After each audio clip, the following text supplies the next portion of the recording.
মা, সবুজ রঙের শাড়ি আমার ভীষণ পছন্দ হয়েছে। তোমার পছন্দ খুব রুচিশীল। থ্যাংক ইউ মা। কি রে আপা, এই শাড়িটাকে তুই বললি রুচিশীল, বউ তোকে এনে দিলে আর তুই বললি অনেক সুন্দর হয়েছে। মানে কি বুঝলাম না তো। না বোঝার কি আছে, বললাম এই কালার তো ছোটবেলা থেকে দেখছি যে তোর পছন্দ না, আজকে একদম হঠাৎ করে বউ দিল আর তুই বলি খুব সুন্দর হয়েছে, আমার খুব পছন্দ হয়েছে, এই আর কি।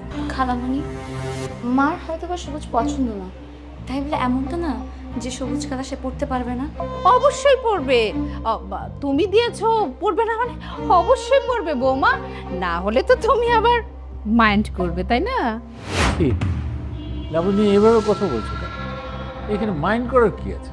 দুলা ভাই, অবশ্যই মাইন্ড করার আছে। আমার বোনের সংসার এখন আর আমার